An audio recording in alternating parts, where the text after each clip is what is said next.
अभी हम बात करेंगे स्ट्रक्चर ऑफ एटम या फिर एटॉमिक स्ट्रक्चर, ठीक है। फिजिकल केमिस्ट्री के अंदर ये चैप्टर आता है और तुम देखोगे कि इस चैप्टर में तुम्हें ऐसा बहुत कुछ पढ़ने को मिलेगा जो केमिस्ट्री का कम है और फिजिक्स का ज़्यादा है। This chapter responds more to physics than chemistry. Physics में तुम लोग फिजिक्स का एक पार्ट पढ़ते हो मॉडर्न फिजिक्स। कौन सा पार्ट? मॉडर्न फिजिक्स में तुम देखोगे कि मॉडर्न फिजिक्स में जो है बेसिकली तुमको यही पढ़ने को मिलता है, ठीक है। तो चलिए हम बात करें, अभी हम बात करें, आपको मालूम है किसी भी सब्सटेंस की जो बहुत छोटी सी यूनिट होती है वो है एटम, और एटम के कॉन्स्टिट्यूएंट पार्टिकल्स अगर देखा जाए बहुत बेसिक लेवल पर, तो एटम के कॉन्स्टिट्यूएंट पार्टिकल्स कौन कौन होते हैं? प्रोटॉन होते हैं, न्यूट्रॉन होते हैं, बोलो। प्रोटॉन है, न्यूट्रॉन है और इलेक्ट्रॉन है। और प्रोटॉन और न्यूट्रॉन जो होते हैं वो किस में होते हैं? प्रोटॉन और न्यूट्रॉन जो होते हैं वो न्यूक्लियस में होते हैं। Nucleus is the central part of the atom, core part of the atom. Nucleus क्या होता है?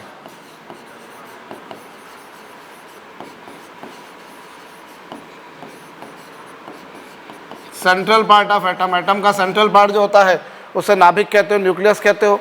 और न्यूक्लियस के अंदर कौन होते हैं? प्रोटॉन्स और न्यूट्रॉन्स, बोलो, है ना। प्रोटॉन्स और न्यूट्रॉन्स जो होते हैं वो न्यूक्लियस के अंदर होते हैं। और नंबर ऑफ प्रोटॉन्स जो होते हैं, नंबर ऑफ प्रोटॉन्स, प्रोटॉनों की संख्या को हम लोग बोलते हैं atomic number. Number of protons को हम बोला करते हैं एटॉमिक नंबर। एटॉमिक नंबर को हम काहे से रिप्रेजेंट करते हैं? जेड से। ये नंबर ऑफ प्रोटॉन्स है, ठीक है। और बाद में यदि हम बात करते हैं number of protons plus number of neutrons, एक तो तुमने कौन लिया? प्रोटॉन्स लिए, और कौन लिया तुमने? Number of neutrons. इनको कलेक्टिवली, प्रोटॉन्स और न्यूट्रॉन्स जो होते हैं इनको कलेक्टिवली हम लोग न्यूक्लियॉन भी कहते हैं। क्या कहते हैं ना हम collectively? Because they make nucleus. Protons और न्यूट्रॉन्स जो होते हैं कलेक्टिवली ये क्या बनाते हैं? न्यूक्लियस बनाते हैं, नाभिक बनाते हैं, तो इन्हें न्यूक्लियॉन कहा जाता है, ठीक है। प्रोटॉनों की संख्या को एटॉमिक नंबर से रिप्रेजेंट करते हैं, एटॉमिक नंबर बोलते हैं जिसे जेड से रिप्रेजेंट करते हैं। और प्रोटॉन और न्यूट्रॉनों की संख्या का सम जो है, दूसरी भाषा में मैं बोलूं तो नंबर ऑफ क्या? न्यूक्लियॉन्स। इसको हम क्या बोलते हैं? Atomic mass number. इसे एटॉमिक मास नंबर भी कहते हैं, मास नंबर भी कहते हैं। और मास नंबर को हम काहे से रिप्रेजेंट करते हैं? जेड से, सॉरी ए से, ठीक है। ए जो है वो क्या है? मास नंबर, और जेड क्या है यहाँ पर? एटॉमिक नंबर, ठीक है। तो यदि हम इस तरह से मैथमेटिकली देखें तो प्रोटॉनों की संख्या जेड, न्यूट्रॉनों की संख्या को एन लिखते हैं, और मास नंबर को क्या लिखते हैं? प्रोटॉनों की संख्या को काहे से रिप्रेजेंट कर रहे हो? न्यूट्रॉनों की संख्या को एन से। मास नंबर क्या है? अंडरस्टूड? करिए। प्रोटॉनों की संख्या को हमने जेड से रिप्रेजेंट किया, न्यूट्रॉनों की संख्या को एन से, और इन दोनों का जो सम है उसे हम एटॉमिक मास नंबर या केवल मास नंबर भी कहते हैं। And it is denoted by A. इसे काहे से डिनोट करते हो? ए से।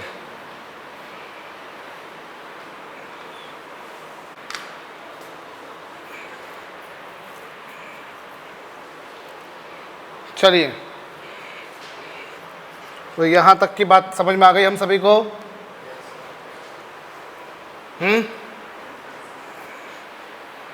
अब किसी भी एटम को रिप्रेजेंट कैसे किया जाता है? किसी भी एटम को रिप्रेजेंट करने का तरीका होता है इस तरह से। जेड, उसका एटॉमिक नंबर जो है वो हमेशा नीचे लिखा जाता है सबस्क्रिप्ट में, और मास नंबर जो होता है उसको हमेशा कहाँ लिखा जाता है? सुपरस्क्रिप्ट में। एटम को ऐसे भी रिप्रेजेंट करते हैं, एटम को ऐसे भी रिप्रेजेंट करते हैं, एटम को ऐसे भी रिप्रेजेंट करते हैं। बस इतना ध्यान रखना है कि एटॉमिक नंबर को हमेशा हम कहाँ पे लिखते हैं? नीचे, और मास नंबर को ऊपर। लेफ्ट साइड में लिखा, राइट साइड में लिखा, वो मायने नहीं रखता।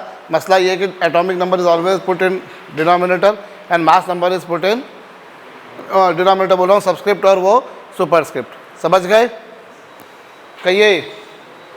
तो दिस इज द एक्स, क्या उसका सिंबल है, एक्स उसका सिंबल है, जैसे सोडियम का Na है, लिथियम का Li है, पोटेशियम का K है, फास्फोरस का P है, वगैरह वगैरह।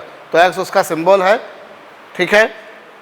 और आपको ये मालूम है कि किसी भी न्यूट्रल एटम में, किसी भी उदासीन परमाणु में, how many protons are there, similar number of electrons are there. जानते हो कब? In a neutral atom, neutral atom में कौन सी चीज? Number of protons,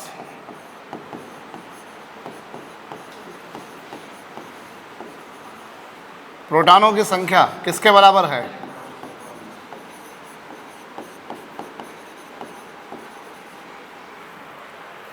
number of protons is equal to number of electrons, ठीक है। This we are talking about a neutral atom. अगर atom has been ionized, suppose it has been given positive charge और it has been given negative charge, तो उस स्थिति में फिर number of electron will get imbalanced. इलेक्ट्रॉनों की संख्या फिर बढ़ेगी घटेगी। अगर नेगेटिव चार्ज दिया तो इलेक्ट्रॉन मिलाए गए होंगे उसमें, और पॉजिटिव चार्ज दिया तो उसमें से इलेक्ट्रॉन निकाले गए होंगे। कहिए।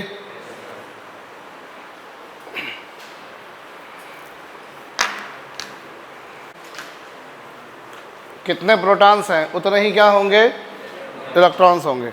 Number of protons and number of electrons are necessarily equal. Precisely कब?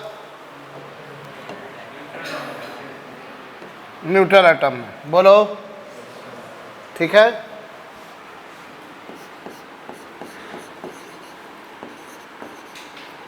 Calculate number of protons, electrons and neutrons. सवाल लिखिए, calculate number of protons, neutrons and electrons. Calculate number of protons, neutrons and electrons in nucleus of this. Calculate number of protons, neutrons and electrons in nucleus of this. Sir, electrons होंगे 0, protons होंगे 11 और neutrons होंगे 12.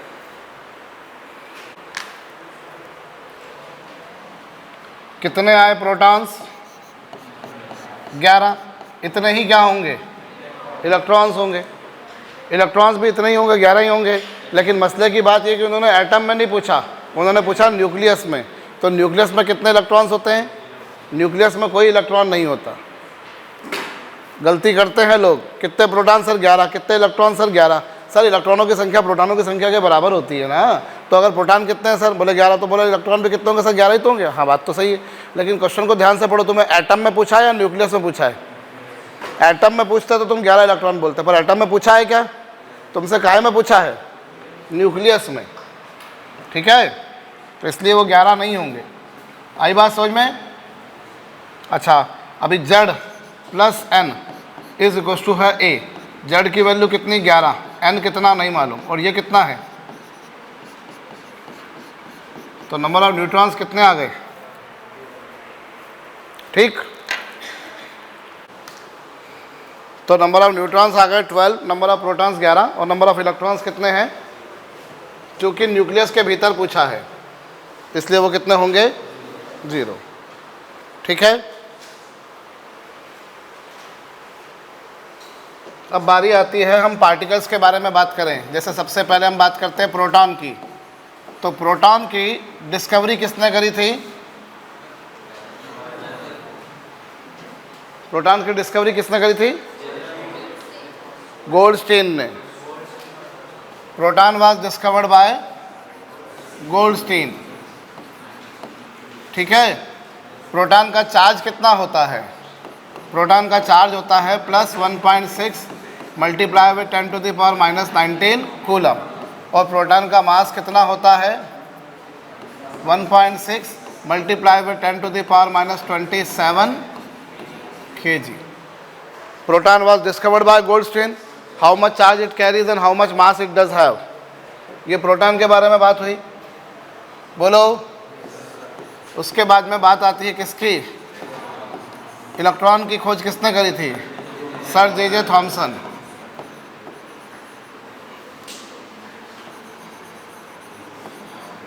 How much charge it carries, ठीक है। मास जो है 9.1 into 10⁻⁻31 kg। You should always remember that electron का जो मास होता है, चार्ज जितना इलेक्ट्रॉन का है उतना ही किसका है, प्रोटॉन का है। चार्ज इलेक्ट्रॉन और प्रोटॉन दोनों के सेम है, केवल इतना सा अंतर है कि इलेक्ट्रॉन पे चार्ज है नेगेटिव और प्रोटॉन पे चार्ज क्या है, अदरवाइज चार्ज दोनों पर सेम है, ठीक है। और रही बात मास की, तो इलेक्ट्रॉन का जो मास है वो प्रोटॉन के मास का 1/1836 गुना है। Mass of electron, electron proton से कितना हल्का है, 1836 इलेक्ट्रॉनों को मिलाओगे तो एक प्रोटॉन बनेगा मास वाइज, ठीक है। उसके बाद में बारी आती है किसके, न्यूट्रॉन की। न्यूट्रॉन को किसने खोजा था, सर जेम्स चैडविक।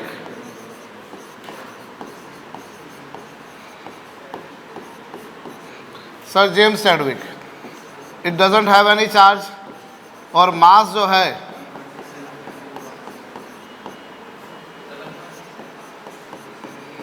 इतना है।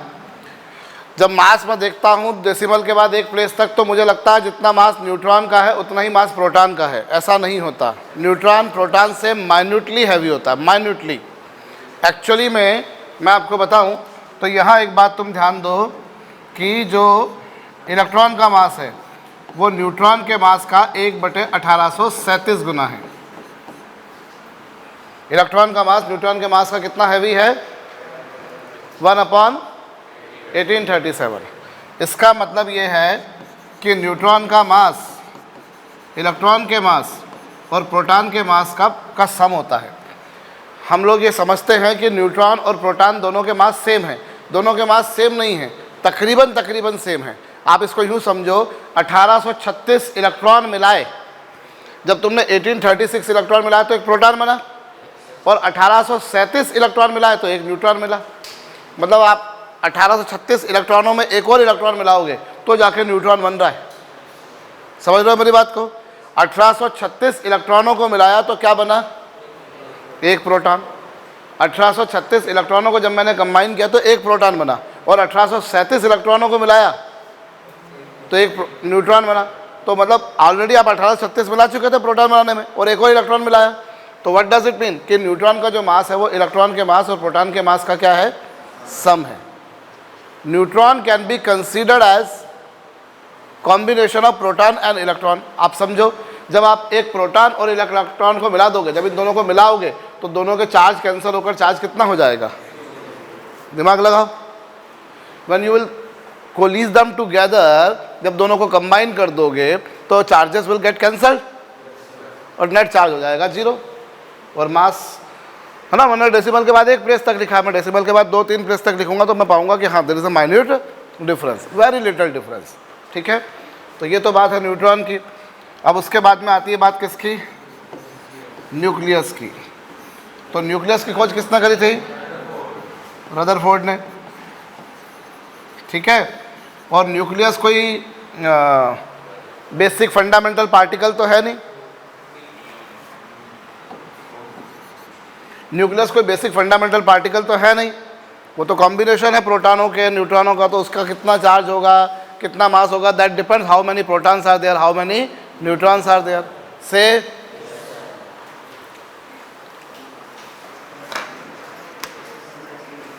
कर लिया। तो ये तुम्हारे पास क्लियर है भैया। अभी हम बात करते हैं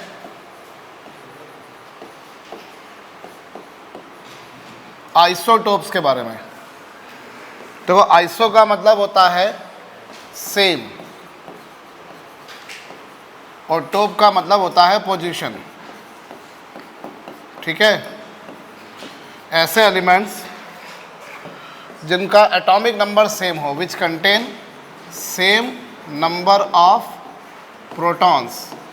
ऐसे एलिमेंट जिनमें प्रोटॉनों की संख्या क्या हो, अर्थात जिनका एटॉमिक नंबर क्या हो, whose atomic number is same but different number of neutrons,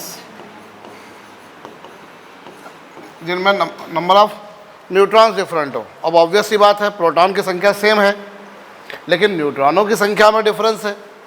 इसका मतलब क्या हुआ, प्रोटॉनों की संख्या सेम है, न्यूट्रॉनों की संख्या डिफरेंट है। इसका मतलब एक और हो गया कि they have different mass number, इनका मास नंबर क्या होगा, डिफरेंट होगा। बोलो, ऐसे एलिमेंट्स को हम क्या बोला करते हैं, आइसोटोप।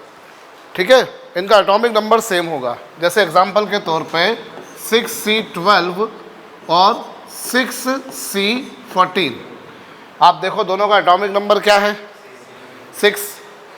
मास नंबर पहले वाले का 12 है जबकि दूसरे वाले का 14 है।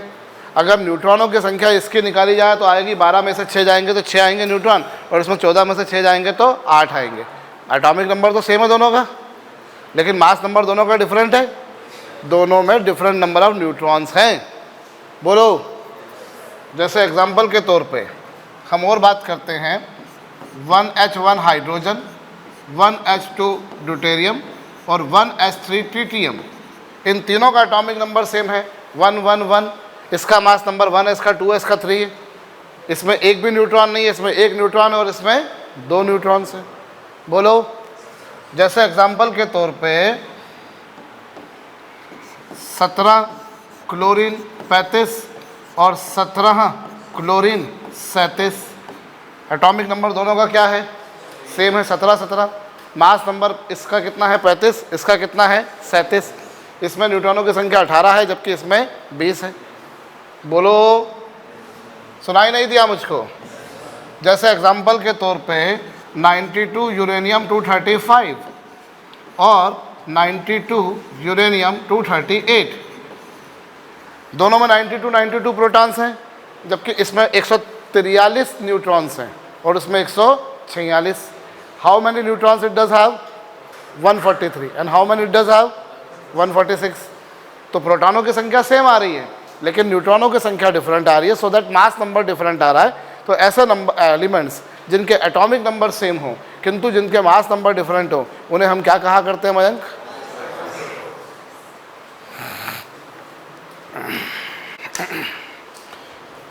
एक सवाल लिखिए इस पर, ratio of chlorine 35 and chlorine 37, ratio of chlorine 35 and chlorine 37, ratio of chlorine 35 and chlorine 37 is 3:1. Ratio of chlorine 35 and chlorine 37 is 3:1.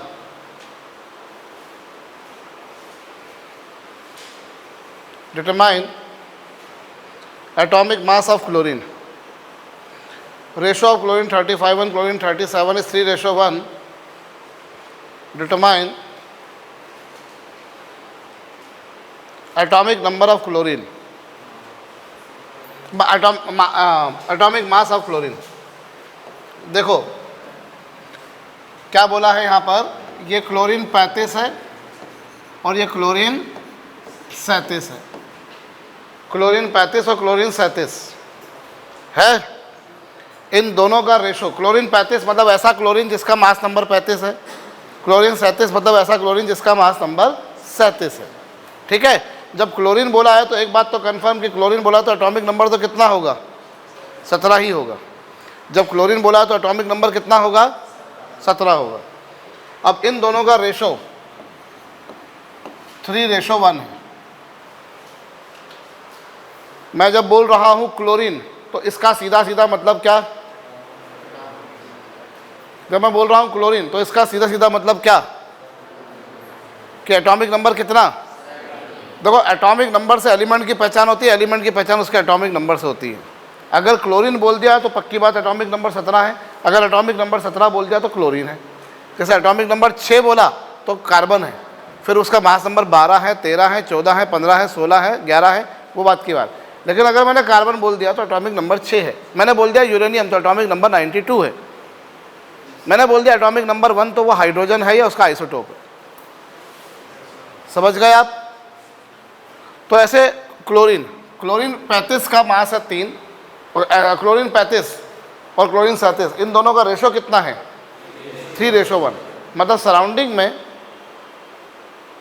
जो वातावरण में क्लोरीन है, अगर क्लोरीन 35 के 3 एटम्स हैं तो क्लोरीन 37 के कितने एटम्स हैं? 1 एटम है। तो एटॉमिक मास निकालना है। एटॉमिक मास कैसे निकाला जाएगा समझना। यहाँ हम लगाते हैं एवरेज का फंडा। भाई 3 क्लोरीन ऐसे हैं जिनका मास है 35, तो उनका टोटल मास कितना हो गया? 3 × 35। बोलो, 3 क्लोरीन ऐसे हैं जिनका मास है 35, तो उनका टोटल मास कितना हो गया? 3 × 35। और 1 क्लोरीन ऐसा है जिसका मास कितना है? 37। 3 क्लोरीन ऐसे जिनका मास है 35 और 1 क्लोरीन ऐसा जिसका मास कितना है, और अपॉन टोटल मास कितना? टोटल कितने? भाई आप जैसे बचपन में मैथमेटिक्स में करते थे ना कि एक क्लास में 20 बच्चे हैं, 10 बच्चे ऐसे जिनकी एज है 11 साल, 5 बच्चे ऐसे जिनकी एज है 12 साल, है ना, 3 बच्चे ऐसे जिनकी एज है 13 साल, एवरेज एज बताओ। तो क्या करते थे? उनकी संख्या में उनकी एज का मल्टीप्लाई करके टोटल उनकी संख्या से डिवाइड कर देते थे। एवरेज हमेशा ऐसे ही फाइंड आउट किया जाता है। तो 3 क्लोरीन ऐसे हैं जिनका मास है 35, तो उनका टोटल मास 3 × 35 हुआ कि नहीं? 1 क्लोरीन ऐसा जिसका मास है 37, तो उसका मास कितना हो गया? बोलो, 1 क्लोरीन का मास 35 तो 3 क्लोरीन का मास 3 × 35। 1 क्लोरीन का मास 37 तो इनका इतना, और अपॉन ये सॉल्व करेंगे। समझे क्या करा मैंने? कुछ समझ में आया? मास कैसे निकाला जाएगा? भाई 3 क्लोरीन ऐसे हैं जिनका मास है 35, तो उनका टोटल मास कितना हुआ? 3 × 35 हुआ। 1 क्लोरीन ऐसा जिसका मास है 37, तो उसका मास कितना हुआ? 1 × 37 हुआ। तो टोटल मास क्या हुआ होगा? अपॉन उनकी संख्या से डिवाइड कर दो।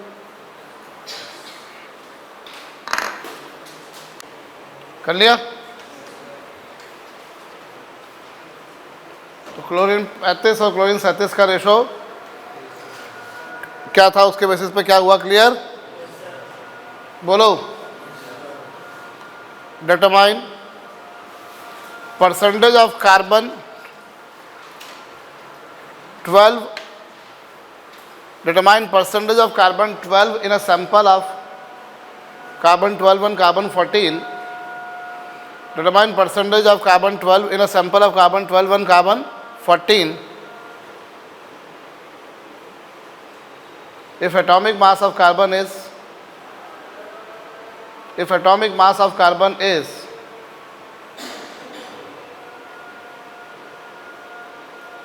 12.8. Determine percentage of carbon 12 in a sample of carbon 12 and carbon 14. If atomic mass of carbon is 12.8. देखो, एक कौन कार्बन 6 और दूसरा कार्बन कौन सा 12 और कार्बन 18 16 14 सॉरी परसेंटेज पूछा है, जबकि एटॉमिक मास कितना है कार्बन का। माना कि इसका परसेंटेज मैंने मान लिया, इसका परसेंट कितना x मान लिया, तो इसका परसेंट कितना होगा? अरे अगर इसका परसेंट x माना तो इसका परसेंट कितना 100 - x। बोलो होगा? तो एटॉमिक मास कितना हो जाएगा? x ऐसे हैं जिनका मास 12 है और 100 - x ऐसे हैं जिनका मास कितना है, तो क्या होगा? ये कितना है 12.8। इसको सॉल्व करके देखो, x की वैल्यू कितनी आ रही है 40 आ रही है। चेक करो भाई, परसेंटेज पे सवाल आ रहा है तो अपन ने टोटल मान लिया 100, टोटल मान लिया 100। अब 100 में से अगर x है 12 वाले तो बाकी कितने बचे? 100 - x बचे या नहीं बचे? अगर मैंने x मान लिया 12 वाले तो बाकी कितने बचे? 100 - x। वो किसके होंगे? 14 वाले होंगे। सुनाई नहीं दिया मेरे को। ठीक है, परसेंटेज पे सवाल बनता है तो ओरिजिनल वैल्यू को हम 100 मान लेते हैं। तो मैंने माना कि ऐसे x परमाणु ऐसे हैं जिनका मास 12 है, तो बाकी 100 माइनस x परमाणु ऐसे बचेंगे जिनका मास कितना है 14 से, पढ़न 12 का 60 आएगा और 14 का, अच्छा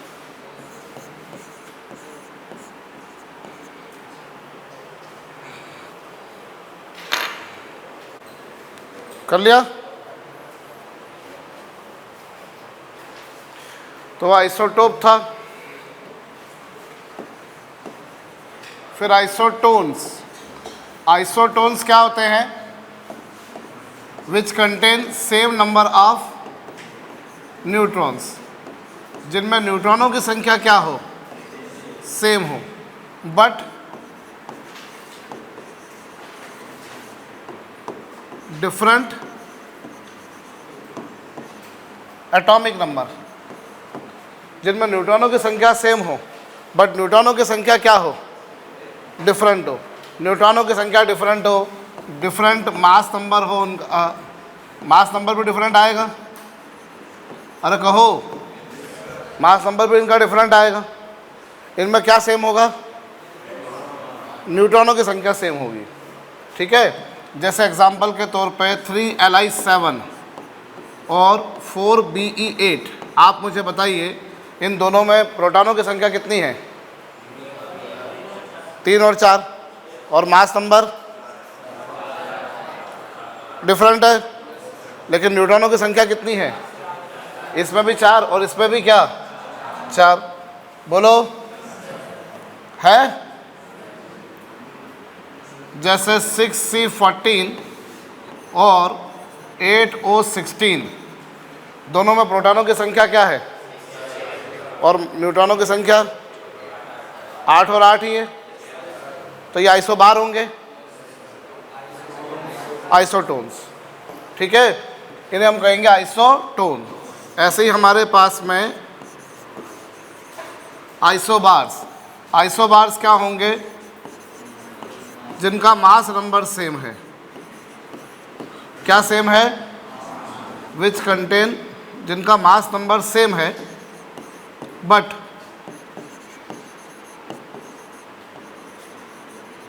different atomic number. Atomic number different है और साथ ही में क्या डिफरेंट है, मास नंबर जिनका सेम है, एटॉमिक नंबर डिफरेंट है और साथ ही में नंबर ऑफ न्यूट्रॉन्स भी डिफरेंट है। प्रोटॉनों की संख्या भी डिफरेंट है और न्यूट्रॉनों की संख्या भी डिफरेंट है, लेकिन जिनका मास नंबर क्या है, सेम है। बोलो, उन्हें हम बोलेंगे आइसोबार्स। ठीक है, जैसे एग्जांपल के तौर पे 7N14 और 6O15। आप देखो, इसमें 7 प्रोटॉन्स है, इसमें 6 हैं, इसमें 7 न्यूट्रॉन्स है, उसमें 8 हैं। एक मिनट 6C14 और 7N14। आप देखो दोनों में नंबर ऑफ प्रोटॉन्स क्या है, डिफरेंट है। दोनों में नंबर ऑफ प्रोटॉन्स क्या है, एक में 6 है तो दूसरे में 7 है। न्यूट्रॉन इसमें 8 है तो इसमें 7 है, लेकिन दोनों का मास नंबर क्या है, सेम है। बोलो, दोनों का मास नंबर क्या है, सेम है। अगर मास नंबर सेम है तो वो क्या कहलाएंगे, आइसोबार्स। कहो, ठीक है। जैसे 8O16 और 7N16, इसमें प्रोटॉन 8 है, इसमें 7 है। इसमें न्यूट्रॉनों की संख्या 8 है, उसमें 9 है, लेकिन दोनों का मास नंबर क्या है, तो इन्हें हम क्या बोलते हैं, आइसो।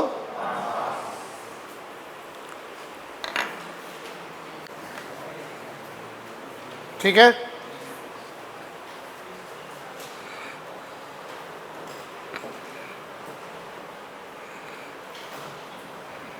ये आइसोटोप्स हो गए, आइसोटोन हो गए, आइसोबार्स हो गए।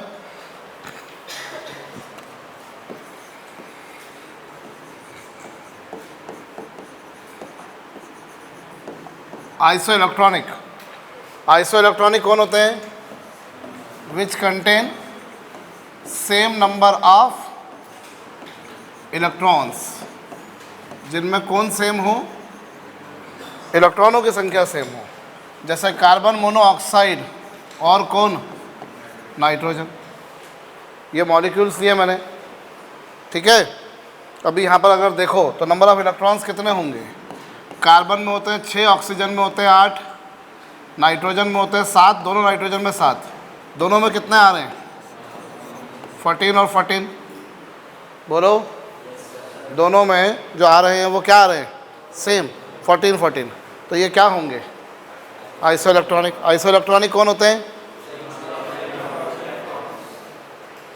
जिनमें नंबर ऑफ इलेक्ट्रॉन्स क्या होते हैं? तो ये आइसो इलेक्ट्रॉनिक है। बोलो, आइसोटोप जिनमें सेम नंबर ऑफ प्रोटॉन्स है। आइसोबार जिनका मास नंबर सेम था। आइसो न्यूट्रॉनिक जिनमें नंबर ऑफ न्यूट्रॉन सेम था। आइसो इलेक्ट्रॉनिक जिनमें नंबर ऑफ इलेक्ट्रॉन्स सेम है। अब इसके एग्जांपल हमको आयन्स के रूप में खूब सारे मिलेंगे।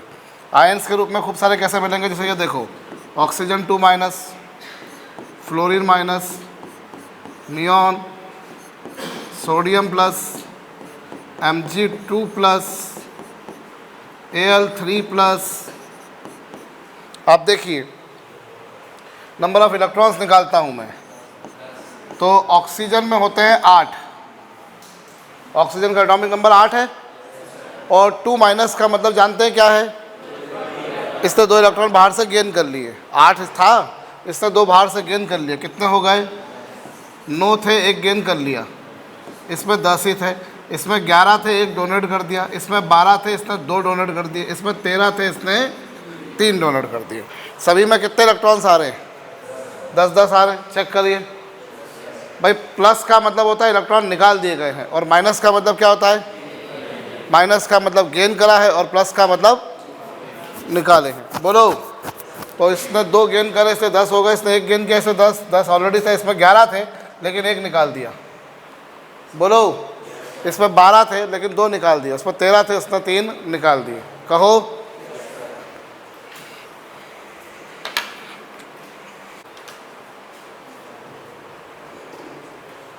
ठीक? बोलिए। तो इनका इसमें नंबर ऑफ इलेक्ट्रॉन्स कितने हैं? जिनमें इलेक्ट्रॉनों की संख्या सेम है, उन्हें हम क्या बोलते होते हैं?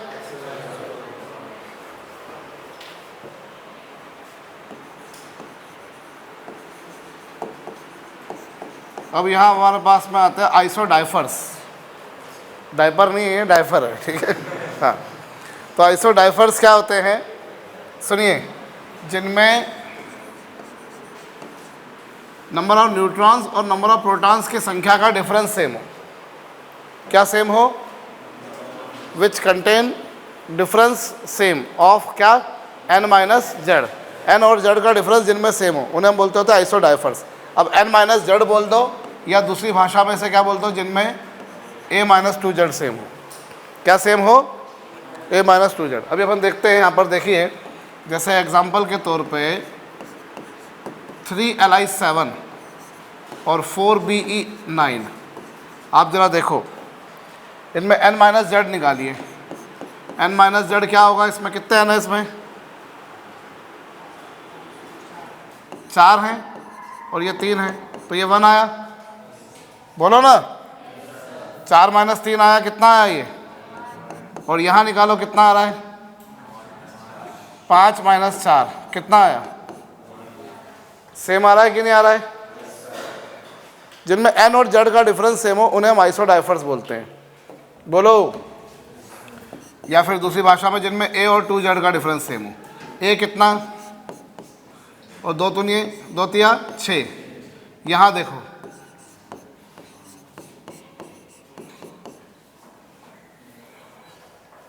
ठीक है। तो जिनमें किसका क्या चीज़ सेम हो? n और z का डिफरेंस, ठीक है। बोलिए, जैसे 7n14 और 8O16। अभी यहाँ पर अगर देखा जाए तो इनमें n और z का डिफरेंस निकालिए। कितना आएगा? नाइट्रोजन भी न्यूट्रॉन भी 7 है, प्रोटॉन भी 7 है। यहाँ भी देखो, ये भी 8 है, ये भी 8 है, बोलो ना। या फिर a माइनस 2z निकालो, 14 माइनस 2 7 जार, और यहाँ भी क्या सेम है या नहीं है, बोलिए। तो ये क्या कहलाएंगे, आइसोडाइफर्स।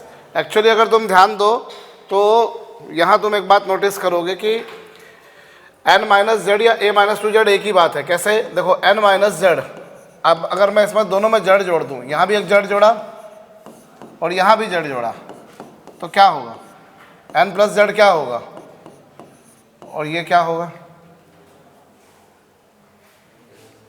n प्लस जेड क्या होगा, और z प्लस जेड क्या होगा। तो जिनमें n माइनस जेड सेम हो, या फिर दूसरी भाषा में क्या बोलूँ मैं, n माइनस जेड या a माइनस 2z एक ही बात है या नहीं है, नहीं है, सेम है ना।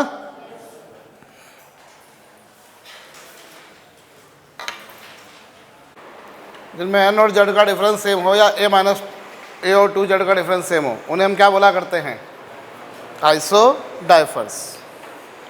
समझ गए।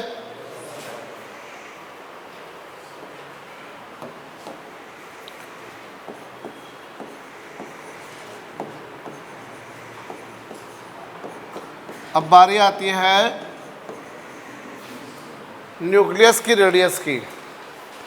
किसी भी न्यूक्लियस, किसी भी एटम का जो न्यूक्लियस है, जैसे ये एटम का न्यूक्लियस है, ये परमाणु का नाभिक है, मुझे क्या निकालना है, उसकी रेडियस। तो इसकी जो रेडियस होती है वो इसके मास नंबर की पावर 1/3 के प्रोपोर्शनल होती है। Radius of nucleus of an atom is directly proportional to cube root of its mass number. उसके मास नंबर की पावर 1/3 के क्या होती है, प्रोपोर्शनल। ये क्या है, उसका मास नंबर। और प्रोपोर्शन का साइन हटाते हैं तो जानते हो कि आप एक क्या लगाते हैं हम लोग, कॉन्स्टेंट। यहाँ हमने कॉन्स्टेंट लगाया R0। R0 एक कॉन्स्टेंट है, इसकी वैल्यू अप्रॉक्सीमेटली बता रहा हूँ 1.3 FM होती है। 1.3 FM यानी कितना, FM का मतलब क्या होता है, FM का मतलब, FM को हम बोलते हैं फेमटोमीटर, फेरोमीटर, फेरीमीटर, ठीक है। FM को हम क्या बोलते हैं, फेमटोमीटर या फिर क्या।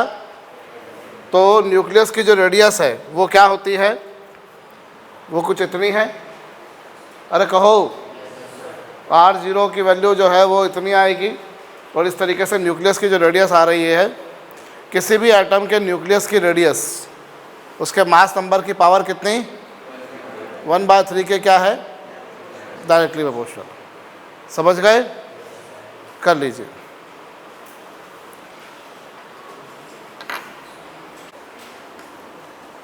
लिखो,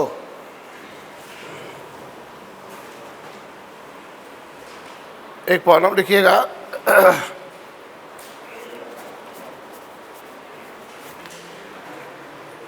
if radius of nucleus of an atom, if radius of nucleus of an atom, if radius of nucleus of an atom of mass number 27,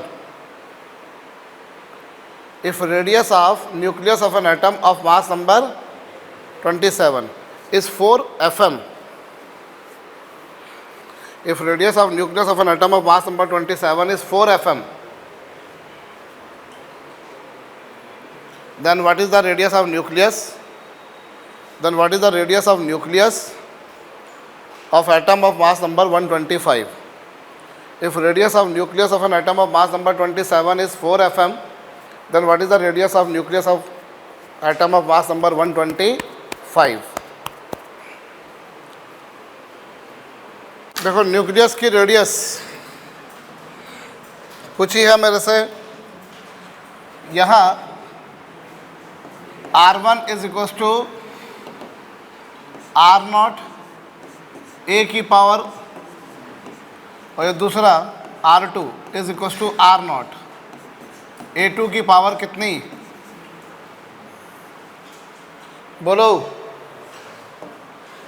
are not क्या हो गया, इससे क्या आ गया, R1 upon R2 is equal to क्या, A1 upon A2 whole की power कितनी, अभी पहले वाले की रेडियस कितनी है, दूसरे वाले की पूछी है। पहले वाले का मास नंबर कितना, दूसरे वाले का कितना, कुछ समझ में आ रहा मैं क्या कर रहा हूँ। पहले वाले का मास नंबर 27 है और दूसरे वाले का कितना, 125, करेक्ट। इस 27 को मैं 3 की पावर 3 और इसको मैं 5 की पावर 3 लिख सकता हूँ। 3 से 3 क्या हो जाएगा, तो 4 upon R2 is equal to कितना, यहाँ से R2 की वैल्यू कितनी, 5 4 जार 20 अपॉन 3,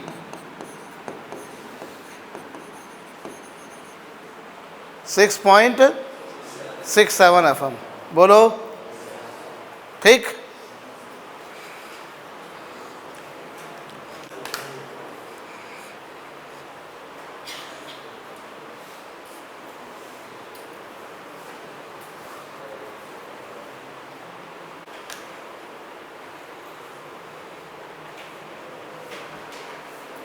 हो गया। अबे मेरे से ही अथर्व ने एक बात बोली कि सर आपने एक डायरेक्ट फार्मूला बता दिया, तो आप इस फार्मूले में वैल्यू रखो R equals to R naught A की पावर 1/3। R नॉट की वैल्यू सर 1.3 है और ये 125 है और इसकी पावर 1/3 है।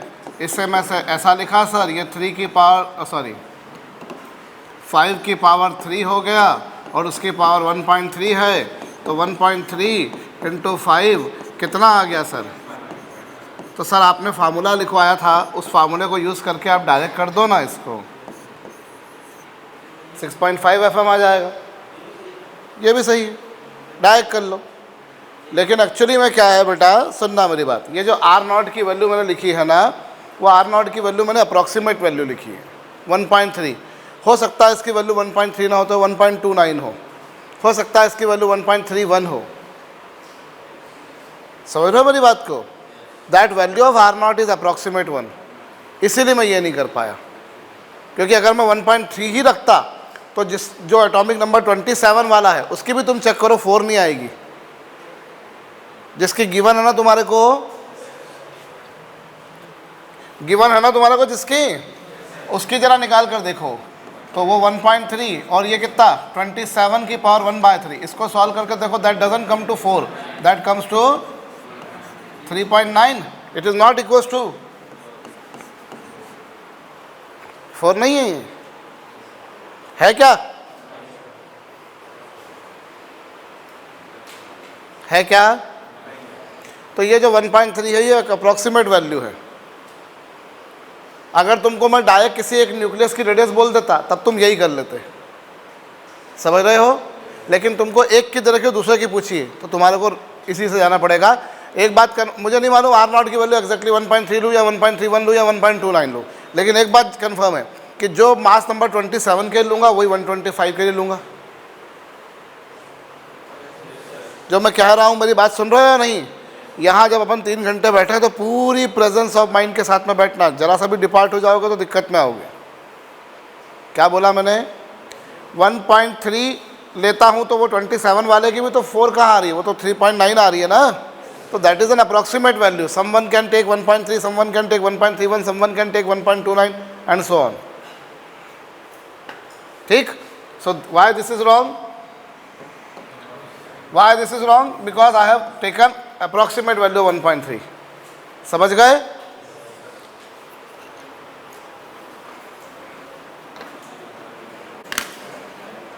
यहाँ एक और बात तुम समझ लो,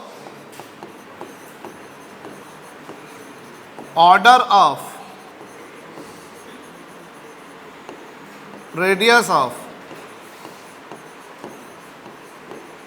न्यूक्लियस ऑफ एनी एटम, कोई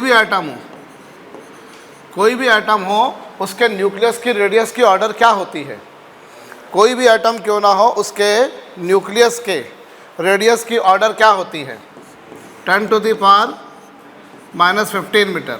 10 टू द पावर माइनस 15 से 10 की पावर माइनस 14 मीटर के आसपास होती है। ऑर्डर से मतलब क्या होता है? देखो, ये बड़ा कॉमन सा क्वेश्चन बनता है जो कई बार बना करता है एग्जाम्स में। ऑर्डर से मतलब क्या होता है? ऑर्डर से मतलब होता है कि किस रेंज में होती है। जैसे अपन बाज़ार में मोबाइल फ़ोन ख़रीदने गए, हमने उनको बोला मोबाइल फ़ोन दिखाओ, तो वो बोलता है किस रेंज में दिखाऊं आपको सर? एक नॉर्मल टेलीविज़न सेट लेना है तो मेरे से वो बोलेगा भैया 20,000 की रेंज में बताऊं, 25,000 की रेंज में बताऊं, 30,000 की रेंज में बताऊं। तो जिसको हम नॉर्मल भाषा में, हमारी कॉमर्स की लैंग्वेज में हम रेंज बोलते हैं ना, कि सेल फ़ोन ख़रीदना है मैंने तो भैया 12,000 की रेंज में मुझे बता दो, 15,000 की रेंज में बता दो। मैं मेरी हैसियत के हिसाब से बोल रहा हूँ। तुम आईफोन खरीदने जाओगे, तुम्हारी हैसियत के हिसाब से तो तुम 1.5 लाख का बोलोगे भैया, मैं नहीं खरीदता, ठीक है? तो मैं मेरी बता रहा हूँ। तो है फ़ोन नहीं है? अच्छा, तड़पते तो हो गए फ़ोन के बगैर।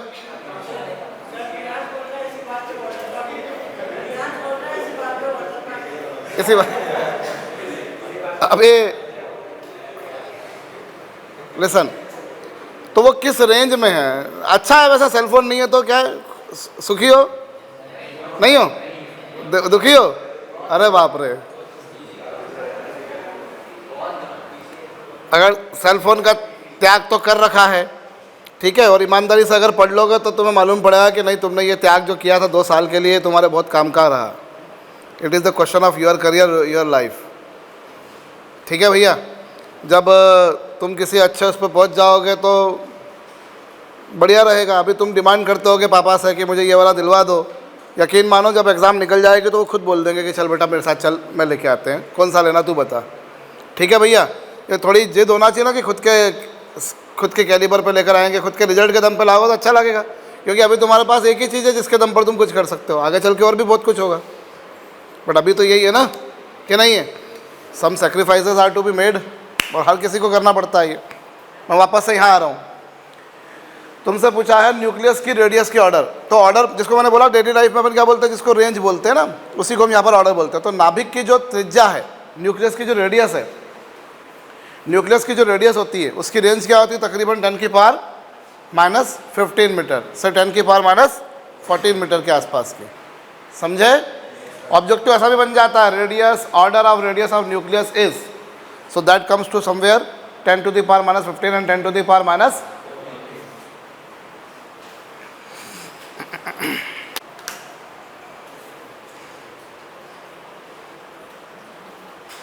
तो ये न्यूक्लियस की रेडियस की ऑर्डर थी।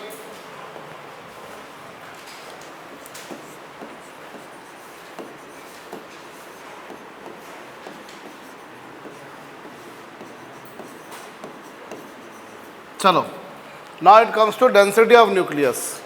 अब मैं किस बारे में बात करूंगा? न्यूक्लियस की, पृथ्वी ध्यान दो, न्यूक्लियस की डेंसिटी के बारे में। तो न्यूक्लियस की डेंसिटी क्या होगी? देखो, डेंसिटी कोई भी सब्सटेंस हो, डेंसिटी का एक ही formula, mass upon volume. Density का फार्मूला क्या होता है? Mass upon volume. अब देखो, एक होता है एटॉमिक मास और एक होता है मास नंबर, दोनों डिफरेंट है। मास नंबर क्या? प्रोटॉनों और न्यूट्रॉनों की संख्या का सम, दूसरी भाषा में बोले नंबर ऑफ न्यूक्लियॉन्स। अभी तुमने बोला ना number of protons plus number of neutrons, उसे क्या बोलते हो तुम लोग? Mass number. प्रोटॉनों और न्यूट्रॉनों की संख्या का सम, प्रोटॉनों और न्यूट्रॉनों को कलेक्टिवली बोलते हैं nucleon, because they constitute nucleus, क्योंकि वो नाभिक का निर्माण करते हैं। But I am talking about क्या? उनका सम जो होता है, प्रोटॉनों और न्यूट्रॉनों की संख्या का सम क्या कहलाता है? मास नंबर कहलाता है। तो मास नंबर एक अलग बात है और एटॉमिक मास एक अलग बात है। अभी तुमने देखा, मास नंबर हमेशा एक होल नंबर होगा। मास नंबर क्या होगा? हमेशा होल नंबर होगा। अभी प्रोटॉनों और न्यूट्रॉनों की संख्या हमेशा एक पूर्णांक आएगी, एक इंटीजर आएगी, लेकिन एटॉमिक मास फ्रैक्शनल होता है। जैसे क्लोरीन का देखा 35.5 आया, कार्बन का अपन एक प्रॉब्लम की 12.8 था। मास नंबर मोस्टली फ्रैक्शनल ही होता है। मैं जो कह रहा हूँ मेरी बात को सुन रहे हो, उसे समझ रहे हो? मास नंबर का मतलब क्या होता है? मास नंबर का मतलब क्या होता है? प्रोटॉन्स और न्यूट्रॉन्स, उन सबका सम, जो हमेशा होल नंबर होगा। भाई मास नंबर 1 होगा, 2 होगा, 3 होगा, 4 होगा, 5 होगा, 10 होगा, 20 होगा, 92, 93, इस तरह से ऐसा कुछ होगा। लेकिन एटॉमिक मास फ्रैक्शनल होता है। एटॉमिक मास क्या होता है? फ्रैक्शनल होता है, भिन्नात्मक होता है या नहीं होता है? एटॉमिक मास जो है that is somewhat a fractional number से। समझ में आ रही बात या नहीं आ रही है? तो वो दोनों बातें क्या हैं? डिफरेंट है। लेकिन for the sake of our simplicity we use to consider them same. हम उनको क्या मानकर चलते हैं? सेम मानकर चलते हैं। एज सच वो डिफरेंट हैं, लेकिन हमारी सहूलियत के लिए हम उन्हें क्या लेकर चला करते हैं? सेम लेकर चला करते हैं कि साहब वो दोनों बातें क्या हैं? सेम हैं। समझ रहे हो मेरी बात को? अब अगर मैं बोलता हूं किसी एटम का मास नंबर ए है, लेट मास नंबर कितना है? तो इसका मतलब ये हो गया कि उसका जो एटॉमिक मास है, एटॉमिक मास जो है वो भी कितना हो गया? ए। दोनों डिफरेंट होते हैं, मैं पुनः बोल रहा हूं, दोनों डिफरेंट होते हैं। Mass number is sum of number of neutrons plus number of protons. How many, उनकी टोटल क्वांटिटी को ऐड करना है, टोटल क्वांटिटी को ऐड करना है, वो कहलाता है मास नंबर। वो क्या कहलाता है कार्तिक? Mass number. और एटॉमिक मास का मतलब क्या होता है? एटॉमिक मास का मतलब होता है 1 मोल एटम्स का मास। किसका मास? 1 मोल एटम्स का मास। दोनों बातें डिफरेंट हैं, लेकिन हम उन दोनों को क्या लेकर चला करते हैं? हमारी सहूलियत के लिए। तो अगर मैंने बोला मास नंबर ए है तो एटॉमिक मास ए है, इसका मतलब क्या? मास of 1 mole atoms, 1 mole atoms का मास कितना होगा? 1 मोल एटम्स का मास कितना होगा? ए। और एटम के मास में अगर तुम देखो तो मेनली एटम के मास में न्यूक्लियस ही होता है, क्योंकि इलेक्ट्रॉन तो तकरीबन बेचारे बहुत ही हल्के हैं। ठीक है, तो what is the mass of 1 mole atom? Is the mass of 1 mole nucleus. वो कितना हो गया? ए हो गया। और 1 मोल का मतलब समझते हो क्या होता है? क्या? Avogadro number of atoms. जानते हो? जैसे 1 दर्जन का मतलब होता है 12, कुछ भी हो, 1 डजन टेनिस बॉल्स हो या 1 डजन बनानाज हो, वो 12 ही होता है। सुनाई नहीं दिया मुझको? So this is the mass of 1 mole nucleus. 1 mole nucleus का मास इतना, तो इसका मतलब 1 न्यूक्लियस का मास कितना होगा? Mass of 1 nucleus. 1 न्यूक्लियस का मास कितना होगा? A/Na। Na क्या? Avogadro number. तो ये 1 न्यूक्लियस का मास है। बोलो ना। माना कि उसका एटॉमिक मास नंबर ए है। I repeat, bar bar repeatedly मैं इस चीज को बोलते जा रहा हूं। मास नंबर एक अलग बात होती है और एटॉमिक मास एक अलग बात होती है। मास नंबर का मतलब होता है कितने प्रोटॉन्स हैं और कितने न्यूट्रॉन्स हैं, उनका सम, उनकी संख्या का योग। That you call as mass number. And what you mean by atomic mass? Atomic mass is the mass of 1 mole atoms. Mass number डंके की चोट पर बोलूंगा हमेशा इंटीजर ही होगा, होल नंबर ही होगा। लेकिन जो एटॉमिक मास है that may be N integer, that may be a fractional, और मोस्टली वो फ्रैक्शनल ही होता है। आपने पीरियोडिक टेबल देखी होगी तो अलग अलग एटम के मास नंबर जो आपको एटॉमिक मास जो मिलते हैं वो मोस्टली फ्रैक्शनल मिलते हैं, और वो भी डेसिमल के बाद 3-3, 4-4 प्लेस तक देखे होंगे शायद आपने, तो वो मोस्टली फ्रैक्शनल होते हैं। But for the sake of our simplicity मैंने उन दोनों को सेम मान लिया। तो अगर मास नंबर ए है तो एटॉमिक मास भी क्या होगा? मास नंबर ए है तो एटॉमिक मास भी क्या होगा? एटॉमिक मास है। तो 1 मोल एटम्स का मास है, तो 1 मोल न्यूक्लियस का मास है, क्योंकि एटम में मेनली कौन है? बाकी तो कुछ है ही नहीं, इलेक्ट्रॉन तो बेचारे हल्के फुल्के। तो 1 मोल न्यूक्लियस का मास इतना, तो एक न्यूक्लियस का मास कितना होगा? This is the mass of 1 nucleus. ये एक न्यूक्लियस का मास है, बोलो। और साथ ही में वॉल्यूम ऑफ 1 न्यूक्लियस, एक न्यूक्लियस का वॉल्यूम क्या होगा? न्यूक्लियस एक स्फेयर है, स्फेयर का वॉल्यूम होता है 4/3 पाई आर क्यूब, ठीक है। 4/3 पाई आर की वैल्यू को क्या लिखोगे?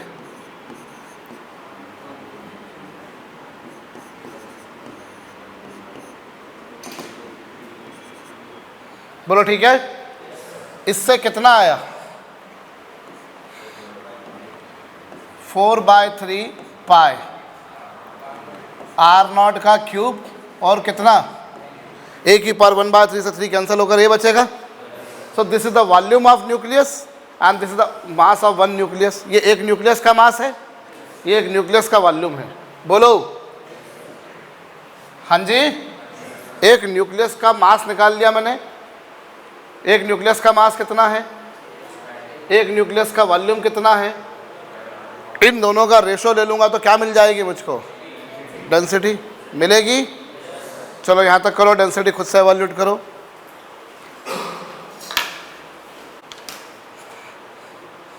निकालो डेंसिटी खुद से, मास और वॉल्यूम का रेशो निकाल कर।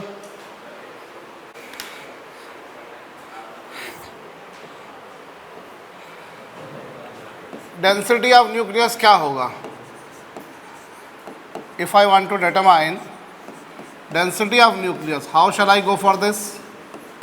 क्या होगा? मास ऑफ न्यूक्लियस और डिनोमिनेटर में क्या? Volume of nucleus. बोलो, तुमने न्यूमरेटर में मास ऑफ न्यूक्लियस लिखा, डिनोमिनेटर में वॉल्यूम ऑफ न्यूक्लियस। डेंसिटी जिससे मैं रो से रिप्रेजेंट करता हूँ, डेंसिटी को हम काय से रिप्रेजेंट करते हैं? रो से। जैसे अलग अलग ग्रीक सिंबल होते हैं तुम्हारे पास में, अल्फ़ा है, बीटा है, गामा है, डेल्टा है, सिग्मा है, पाई है ना भैया? वैसे ये ग्रीक सिंबल है रो। मास क्या आ रहा है न्यूक्लियस का? एक न्यूक्लियस का मास तुमने देखा ये है, और एक न्यूक्लियस का वॉल्यूम कितना है?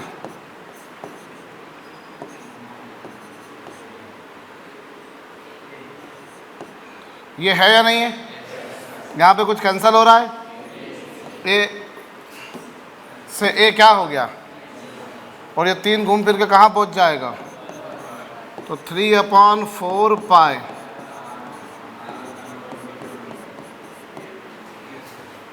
बोलो। ये तो चलो 3 है, ये 4 है, पाई की वैल्यू 3.142 है, आर नॉट की वैल्यू 1.3 FM लगभग इतनी है, और Na एवोगैड्रो नंबर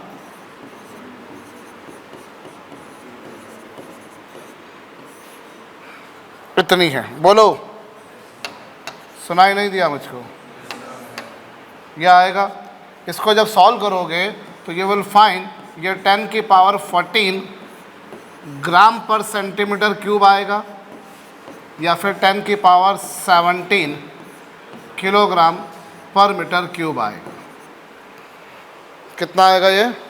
10⁻14 ग्राम पर सेंटीमीटर क्यूब, या फिर क्या 10⁻17 किलोग्राम पर मीटर क्यूब। अंडरस्टूड?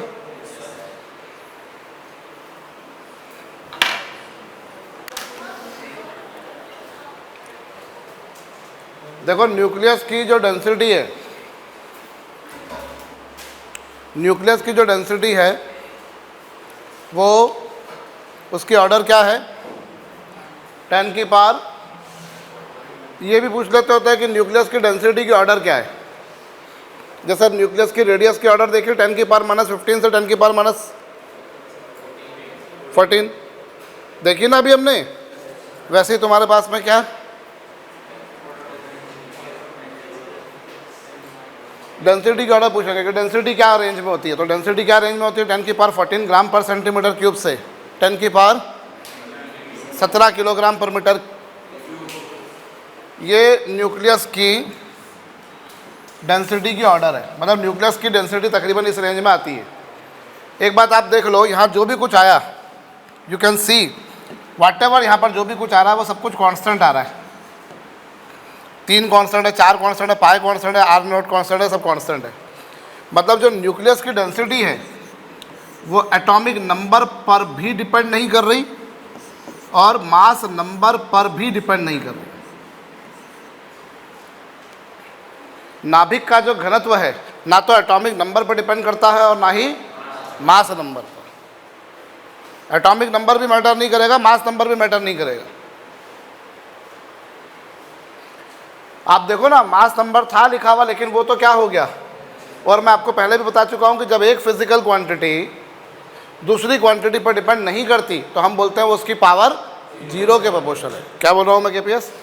अगर एक क्वांटिटी एटॉमिक रेडियस जो है क्या वो एटॉमिक नंबर पर डिपेंड कर रही है? इस फार्मूले में कहीं एटॉमिक नंबर लिखा हुआ है? नहीं सुनाई दिया मुझको? मतलब उसकी पावर 0 के प्रोपोर्शनल है। मास नंबर कहीं लिखा हुआ आया?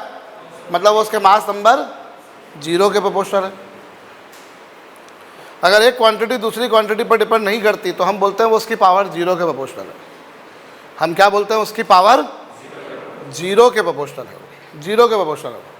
अर्थात तुम हाइड्रोजन का न्यूक्लियस बोलो या कार्बन का, सोडियम का बोलो या यूरेनियम का, किसी भी एटम का न्यूक्लियस बोल दो, हर किसी की डेंसिटी सेम आएगी। रेडियस अलग अलग आएगी। हाइड्रोजन का न्यूक्लियस छोटा होगा, कार्बन का बड़ा होगा, कैल्शियम का और बड़ा होगा, यूरेनियम का न्यूक्लियस और बड़ा होगा।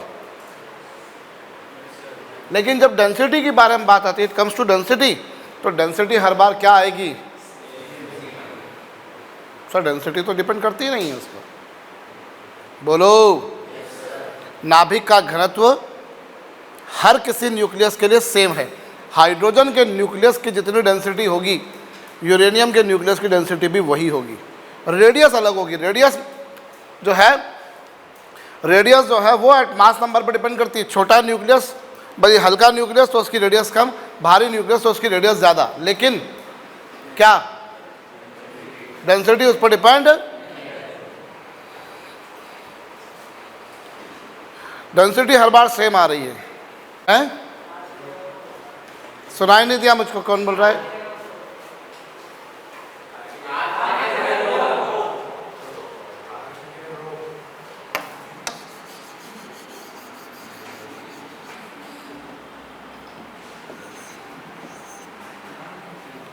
डेंसिटी, सॉरी, रेडियस डिपेंड कर रही है पर डेंसिटी डिपेंड।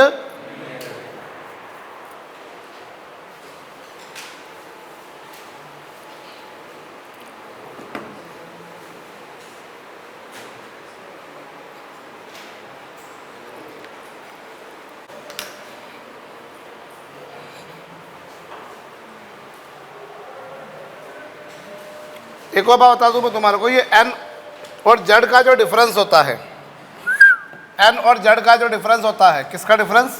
एटॉमिक नंबर और मास नंबर का जो डिफरेंस होता है, ये नंबर ऑफ न्यूट्रॉन और नंबर ऑफ प्रोटॉन्स का जो डिफरेंस होता है, इस नंबर को हम बोला करते हैं आइसोटोपिक नंबर। कौन सा नंबर बोलते हैं इसको हम? This difference. N stands for number of neutrons और जेड स्टैंड्स फॉर, एन जो है वो नंबर ऑफ न्यूट्रॉन्स है और जेड नंबर ऑफ प्रोटॉन्स है। इन दोनों का जो डिफरेंस है, इस डिफरेंस को हम क्या बोला करते हैं? और आइसोटोपिक नंबर। आइसोडाइफर्स में हम क्या कहेंगे दूसरी भाषा में?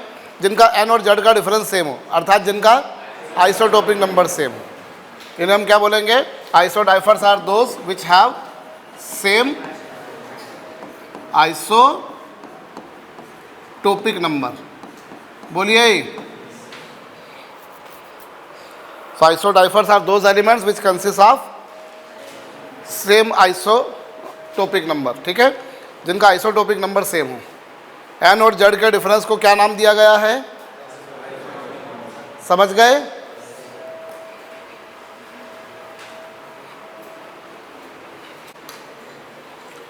जी, इस चैप्टर में ना हमको डिफरेंट एटॉमिक मॉडल्स पढ़ने हैं। देखो एक्चुअली क्या होता है, ये जो रिसर्च की फील्ड होती है ना, ये एक बार में नहीं होती है, ये अलग अलग बहुत सारी स्टेप्स में गुजरती है। हम कोई भी चीज़, देखो कोई भी चीज़ बनाते हैं, हम कोई भी मशीन बनाते हैं तो वो मशीन पहली बार में परफेक्ट नहीं बन जाती, उसमें अमेंडमेंट की, उसमें मॉडिफिकेशन की संभावना हमेशा होती है। जब सबसे पहली बार मोबाइल फ़ोन आया तो इतने बड़े साइज़ का आता था, वो मोटोरोला का था। मोटोरोला का इतना बड़ा मोबाइल फ़ोन आता था जिसको बोलते हैं चप्पल, अपने इंडिया में उसको चप्पल बोला जाता था, चप्पल के साइज़ का होता था वो। ठीक है, मैंने भी शायद कभी देखा है नहीं, मुझे नहीं मालूम, लेकिन हाँ उसको चप्पल कहा जाता था। मुझे वो इलेक्ट्रॉनिक गैजेट से क्या बहुत ज़्यादा प्यार रहा नहीं। कई लोगों को रहता है तो वो बिल्कुल रहता है कि उनको बहुत उसकी रिसर्च करते रहते हैं। जैसे तुम्हें कारों के बारे में बड़ा इंटरेस्ट होगा, सेल फ़ोन के बारे में होगा, लैपटॉप्स के बारे में होगा, है ना भैया। तो वो कई लोगों को दिलचस्पी रहती है उसमें, मुझे नहीं है। बट एनीवेज जो पहला सेल फ़ोन आया था वो इतना बड़ा सेल फ़ोन था। फिर धीरे धीरे आप देख रहे हो सेल फ़ोन का साइज़ छोटा होता गया, स्लिम होता गया, हल्का होता गया, कई तरह के मॉडिफिकेशन। आप ट्रांसपेरेंट सेल फ़ोन भी आ रहे हैं, मुड़ जाएंगे पूरे, वैसे भी आ रहे हैं। आ भी गए होंगे तो मुझे पता नहीं, सुना था मैंने सैमसंग वगैरह का है जो बिल्कुल एकदम ट्रांसपेरेंट रहेगा वो। तो और कोई भरोसा नहीं कि 5 साल बाद हो सकता है सेल फ़ोन ना भी हो, हमारे साथ में कोई चिप लगा दी जाए।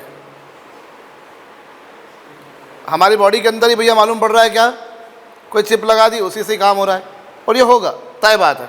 ये रिसर्च की फील्ड है जो हमेशा आगे बढ़ेगी, चीज़ें होती रहेंगी। ठीक है, कंप्यूटर में सबसे पहले जो काम, जो आज तुम बोल के जो टाइप कर लेते हैं हम लोग, ये हम जब मैं IIT में था तब सुना करता था। IBM कंपनी का नाम तुमने सुना हो तो IBM उस समय करती थी कि बोल के टाइप करेंगे। तब हम सुनते थे कि बोल बोल कर टाइप करने का कुछ आएगा, कि जिसमें आप क्या करोगे, आपको कीबोर्ड नहीं चलाना पड़ेगा, आप बोलते जाओ, टाइप करेंगे। अब मोस्टली मैं सारा काम ही उससे करता हूँ। बहुत सारे चैप्टर्स के नोट्स तुमको भी जो आगे चल के मिलेंगे वो पूरे मेरी लैंग्वेज में बने हुए, पूरे मैंने बोल बोल कर टाइप करे, फिर वहाँ दिए, फिर उसको सिस्टमेटिकली अरेंज किया। और वो जैसे रिफ्लेक्शन ऑफ लाइट में तुम्हारे को बहुत सारा कुछ ऐसा मिला जो मेरी लैंग्वेज में, उसको पढ़ोगे तो देख के समझ में आ जाएगा, अच्छा ये सरदाना सर ने लिखा होगा। रिफ्लेक्शन ऑफ लाइट में बहुत सारे चैप्टर्स में तुमको मिलेगा, क्योंकि जहाँ थ्योरी तुमको बहुत ही क्रिस्पी मिले, बहुत ही शॉर्ट में मिले, मतलब वो समझ जाओ कि वो मेरा ही काम है वो। तो मैंने ऐसे बोल बोल के बहुत सारा टाइप करा, तुम लोगों ने देखा भी शायद अर्पित, तो मैंने ऐसे बहुत सारे चैप्टर्स का करा है। तो ये रिसर्च की फील्ड है।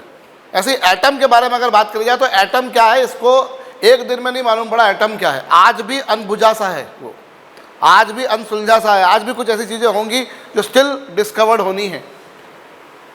आज से 15 साल पहले एक एक्सपेरिमेंट हुआ था, वो अभी भी कंप्लीट नहीं हुआ है। गॉड पार्टिकल, पता हो तुम्हारे लोगों को शायद से कि भैया सबसे पहले क्या बना। क्योंकि हम अगर ये सोचें, ये जो पूरी जो पृथ्वी बनी है, ये जो पूरा यूनिवर्स बना है, यूनिवर्स के बियॉन्ड भी बहुत कुछ है हम लोग जानते हैं। तो ये सब बना जो कैसे बना, ब्रह्मा जी ने जो बनाया तो वो कैसे बनाया, वो एक ऐसा पार्टिकल रहा होगा शुरुआत में जिससे सब धीरे धीरे एक्सपांड होता गया, बनता गया। अर्थ बनी, ऐसा सोलर सिस्टम बना, ऐसी गैलेक्सी बनी, और दुनिया भर की चीज़ें जो तुम देखते हो भैया, कि हम जानते हैं कि कई स्टार्स हमसे लाखों करोड़ों अरबों खरबों लाइट ईयर्स दूर हैं, लाइट ईयर्स, है ना भैया। तो ये इसकी शुरुआत कहीं ना कहीं एक पार्टिकल से हुई, वो उस पार्टिकल को खोज रहे हैं, उसे बोलते हैं गॉड पार्टिकल, कि भगवान के द्वारा दिया गया कण है वो। That was the beginning of the universe या वर्ल्ड, जो भी तुम कहना चाहो, उसकी शुरुआत थी वहाँ से। तो ये एटम जो है वो कोई छोटी मोटी चीज़ नहीं है, ये बहुत बड़ी चीज़ है। मतलब आप इस तरह से समझ लो, मैं एक सीधी साधारण भाषा में बोलूँ कि इस परमाणु से ही सब कुछ शुरुआत हुआ है, और तुम समाप्ति भी देखोगे इसी परमाणु से होने वाली है। वो कब होगी वो राम जाने, लेकिन जब भी वो जिसको बोलते हैं कयामत आएगी या सब चीज़ें ख़त्म हो जाएंगी, तो वो एटम ही करेगा, वो एटम ही करने वाला है। वो ये छोटा सा एटम बड़ा कंस्ट्रक्टिव चीज़ है और बड़ा विध्वंसक भी है, बड़ा डिस्ट्रक्टिव भी है वो। हम जानते हैं नागासाकी, हिरोशिमा का सब जानते हो तुम लोग, ठीक है भैया। वो यूक्रेन में कौन सा वो रिएक्टर ब्लास्ट हुआ था, कौन सी जगह है वो,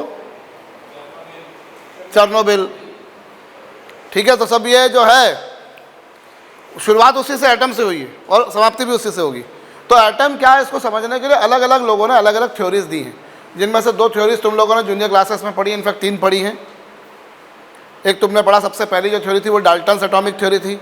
डाल्टन ने बोला एटम इज इनडिविजिबल पार्टिकल, सबसे छोटा पार्टिकल कौन है जनाब, तो बोले वो एटम है। एटम के और टुकड़े पॉसिबल है नहीं, एटम से आप प्रोटॉन, मतलब आप और कुछ छोटा है ही नहीं, डाल्टन ने ये बोला। और डाल्टन ने बोला कि हर सब्सटेंस के एटम्स डिफरेंट होते हैं, लेकिन एक ही तरह के एटम्स अगर अलग अलग कंपाउंड में, अलग अलग मॉलिक्यूल में, तो वो सेम है। जैसे कार्बन का एटम जैसा कार्बन मोनोऑक्साइड में होगा वैसा ही ग्लूकोज में होगा। हाइड्रोजन का एटम जैसा वाटर में होगा वैसा ही एसिटिक एसिड में होगा। तो एक ही एटम, एक ही एलिमेंट के एटम्स अलग अलग मॉलिक्यूल में सेम होते हैं,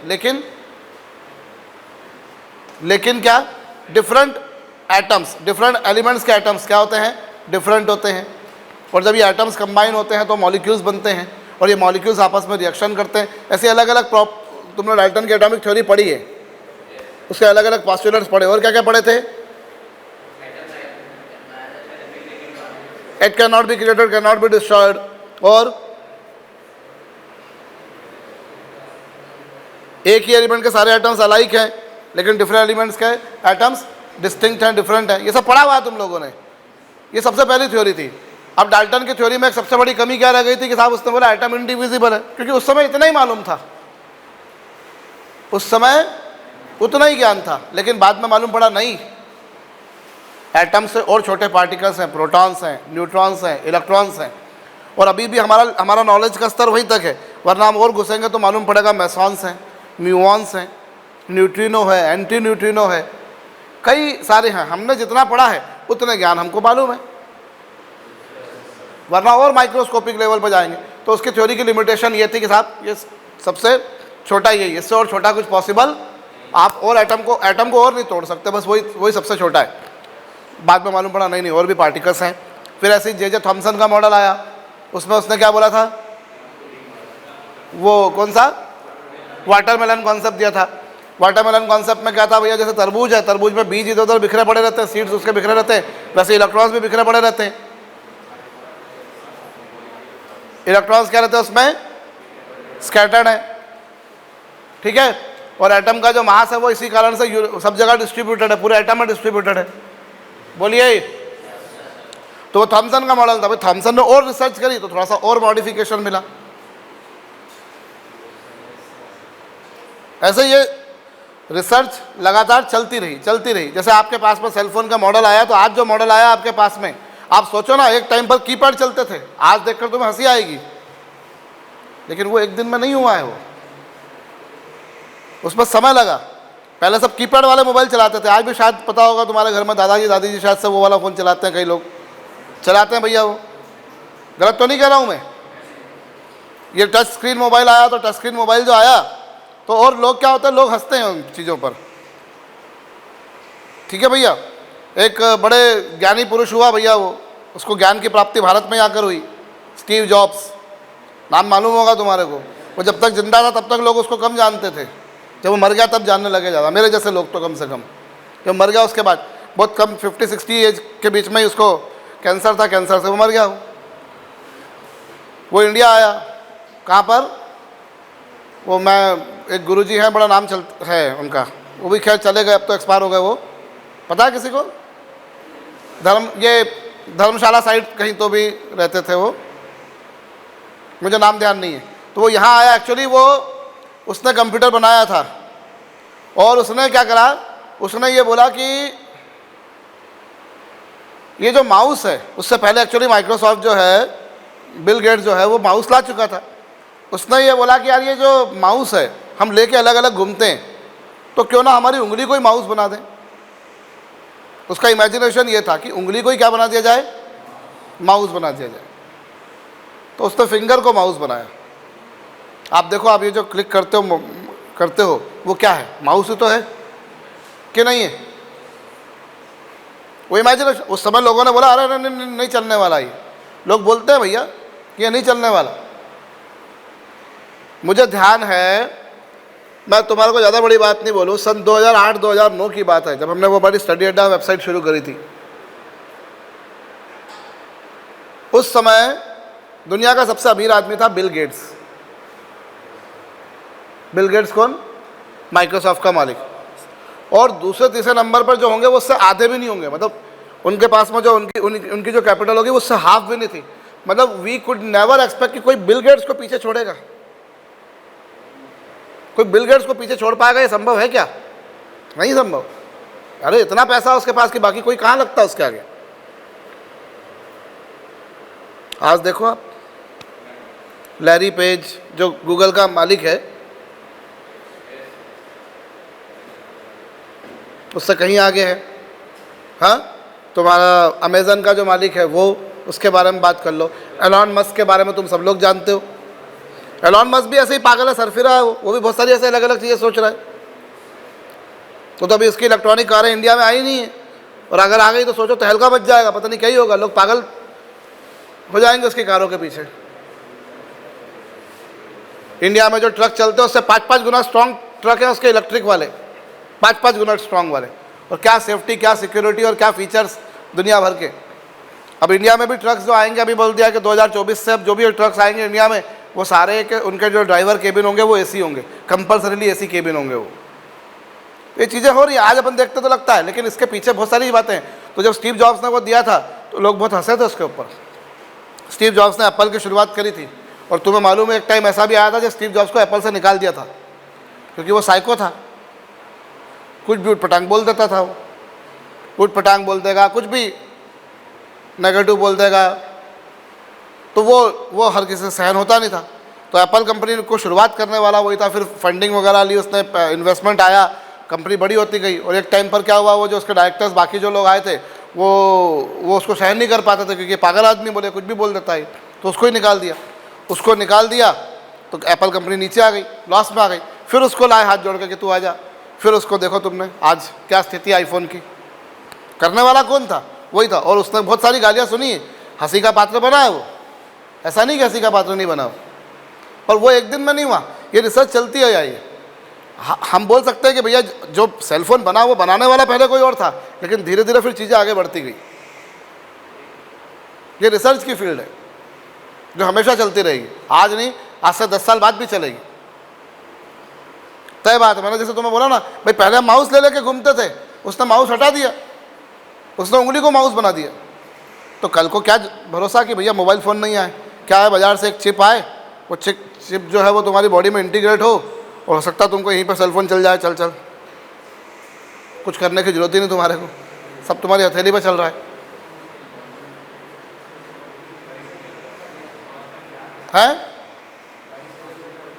ये होगा, ये चीज़ें होती हैं। और मतलब अभी तुम्हारे को बताऊं मैं, ये अभी उसका गूगल का वो कौन है, हेड कौन है अपना इंडिया का ही जो है उसमें, सुंदर पिचाई। सुंदर पिचाई ने जब 2003 या 2004 में, शायद मेरे ख्याल से 2004 में, 1 अप्रैल 2004 को उसका इंटरव्यू था गूगल में। 1 अप्रैल 2004 को उसका इंटरव्यू था, देने गया वो इंटरव्यू वहाँ पर। तो इंटरव्यू देने के लिए गया तो उसको तो पहले तो ये लगा कि आज 1 अप्रैल है, अप्रैल फूल बना रहे हैं मेरे को। और उससे पूछा कि have you ever use Gmail, तो उसने मना कर दिया, मैंने बोला जीमेल आज तक यूज़ नहीं किया। तुम सोच लो, वो टेक्नोलॉजी का बंदा है, कंपनी की एक अच्छी पोजीशन के लिए जा रहा है, हालांकि उस समय वो हेड की पोजीशन पर नहीं जा रहा था, but he was getting recruited for some of the engineer work. वो उस कंपनी में जा रहा है जॉब के लिए। और लोग क्या कहते हैं, जब IITs में भी आप जब जाओगे या कोई भी इंजीनियरिंग कॉलेज में जब आप जाओगे, तो प्लेसमेंट की जब बारी आती है ना, तो वहाँ ये बोलते हैं कि जिस कंपनी का आप इंटरव्यू देने जा रहे हो उस कंपनी के बारे में पढ़ के रखो, वो कंपनी कब से शुरू हुई थी, क्या क्या सर्विसेज देती है। वो पूछेंगे आपसे आप कैसे कैसे हमारी ग्रोथ में सहयोगी बन सकते हो, ब्ला ब्ला ब्ला ब्ला, इस तरह से चीज़ें पूछेंगे। तो आपको उसका नॉलेज होना चाहिए। एंड बिलीव कि सुंदर पिचाई से जब ये पूछा गया have you ever use Gmail, उससे मना कर दिया, मैंने कभी यूज़ नहीं करा। वो टेक्नोलॉजी का बंदा था पर नहीं यूज़ करता था वो। सोच लो तुम, कितनी बड़ी बात है। वो टेक्नोलॉजी का बंदा था, उसी फील्ड में काम कर रहा, पर उसने कभी जीमेल यूज़ नहीं किया था। जीमेल से पहले इंडिया में एक रिडिफ मेल चलता था, तुमको पता हो, रिडिफ मेल चलता था, उससे पहले से बना हुआ है वो, पर वो ठंडा पड़ गया, जीमेल आगे निकल गया, क्योंकि उसने कितना कन्वीनियंट तरीके से काम करा, लोगों को बड़ा यूज़र फ्रेंडली उसने चीज़ें दी। आज जो सुंदर पिचाई उस कंपनी को लीड कर रहा है, लेकिन एक टाइम ऐसा था आज से 20 साल पहले जब उसने खुद ने यूज़ नहीं किया था और वो कंपनी में रिक्रूट हुआ उस समय। तो कई बार हम ऐसा सोचते हैं कि अरे यार हम ये सब चीज़ें जानेंगे तो हमको नॉलेज होगा, नहीं। अब वो जो काम के लिए गया उस काम में उसने करके दिखाया, आज कंपनी को लीड कर रहा।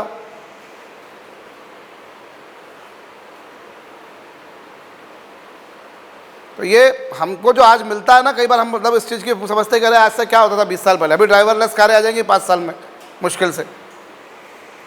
तो हमको लगेगा अरे कभी कोई बताएगा कि अरे पहले एक टाइम पर कारों को ड्राइवर चलाते थे, लोग ड्राइवर रखते थे कार चलाने के लिए, तो हंसी आएगी, अरे ये तो बिना ड्राइवर के चलती है। आज से 15 साल बाद अगर उस जो आने और तुम्हारे बाद वाली जो जनरेशन होगी उसको बताया जाएगा कि कारों में ड्राइवर होते थे, तो हंसेंगे, अरे कारें तो यूँ ही चल जाती हैं। पर भैया एक टाइम था, ये होगा। तो ये टेक्नोलॉजी का एडवांसमेंट है, टेक्नोलॉजी हमेशा रिसर्च फील्ड से बढ़ती है। तो पहले डाल्टन ने थ्योरी दी तो हम डाल्टन पे ऐसे कह रहे, डाल्टन ने तो ये दिया था भाई, उस समय जितना ज्ञान था उस ज्ञान के आधार पर उसने काम किया। उसके बाद में जब कुछ चीज़ें लेकुना पाई गई तो फिर किसने बोला, थॉमसन ने बोला। फिर कुछ थॉमसन के मॉडल में लिमिटेशन ये हो गई कि उसने बोला कि सारा मास जो है वो तो बिखरा पड़ा है, डिस्ट्रीब्यूटेड है, बोलो, पर ऐसा प्रैक्टिकली नहीं था। और इस बात को की पुष्टि किसने करी साहब, रदरफोर्ड के एटॉमिक मॉडल। रदरफोर्ड ने क्या करा, बहुत ही फास्ट मूविंग अल्फा पार्टिकल्स, कौन से पार्टिकल्स, बहुत ही तेज गति के। बेटा तुम ना बहुत देर से बात चल रही है पाटिल, तुम लोगों की बहुत देर से देख रहा हूँ, लगातार चल रही है, लगातार।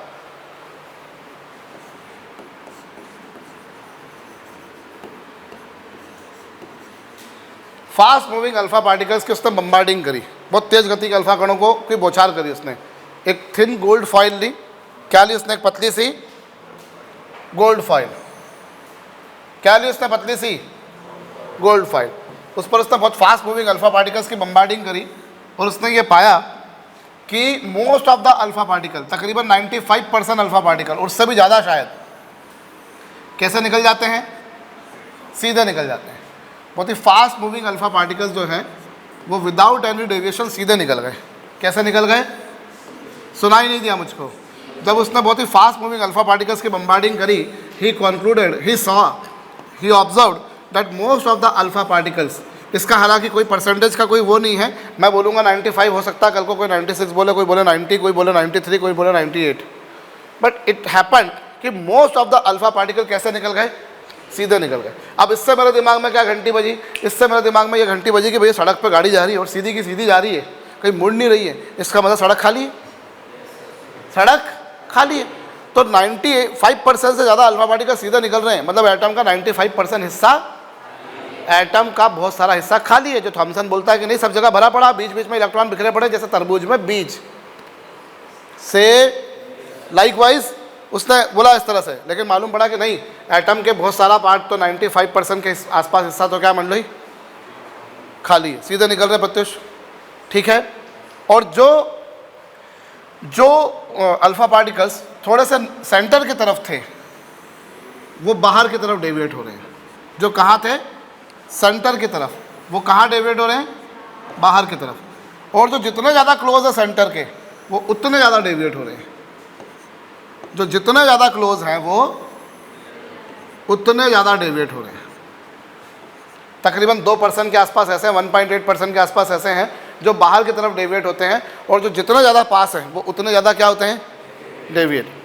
इसका मतलब अब उसको ये मालूम था, उसको ये नहीं मालूम था अल्फा पार्टिकल क्या है, लेकिन उसको ये मालूम था रदरफोर्ड को कि अल्फा पार्टिकल पॉजिटिव चार्ज है। क्या है, तो बाहर की तरफ डेविएट हो रहे हैं, मतलब एटम का जो सेंट्रल पार्ट है वो क्या है, पॉजिटिव, क्योंकि पॉजिटिव को ही पॉजिटिव रिपल करेगा। और जो ठीक सेंटर की तरफ है, ठीक सेंटर की तरफ, वो कैसे जाते हैं, सीधे के सीधे जाते हैं, और बिना उससे टकराए बगैर क्या होते हैं, लौट जाते हैं, और तेजी से लौटते हैं।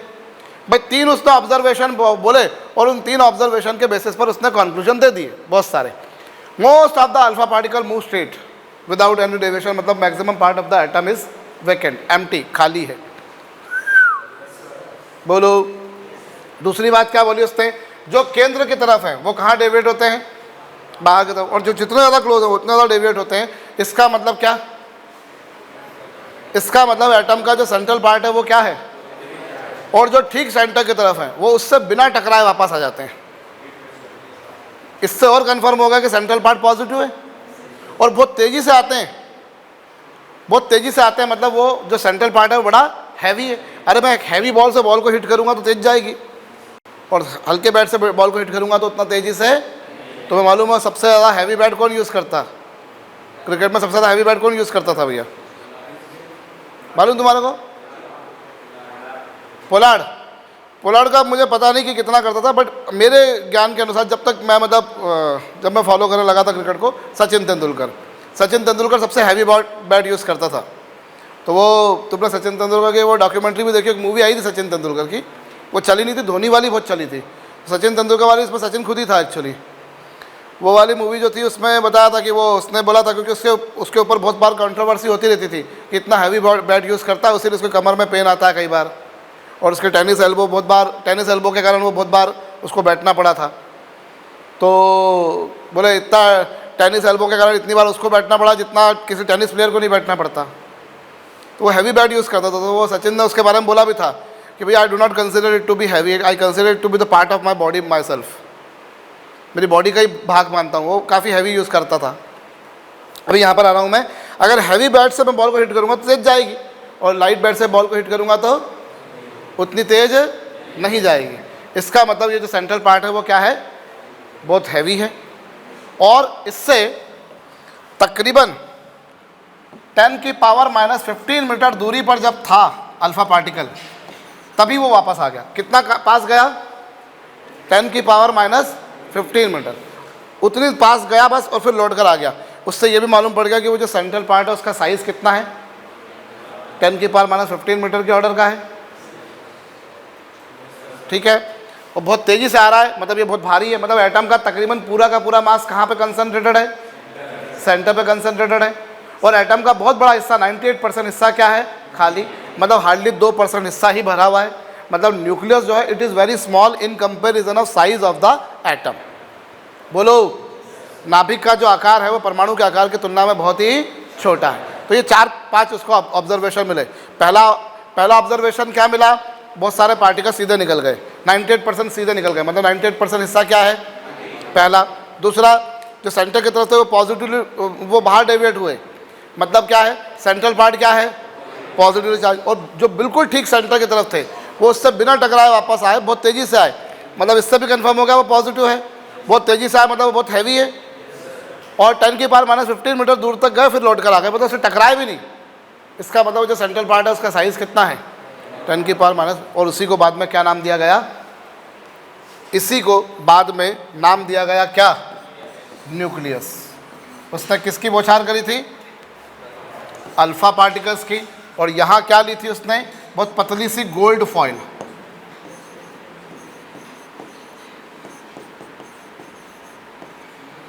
बहुत पतली सी क्या ली थी आपने? कर लीजिए, कर लिया। और लिसन, ये जो alpha particles deviate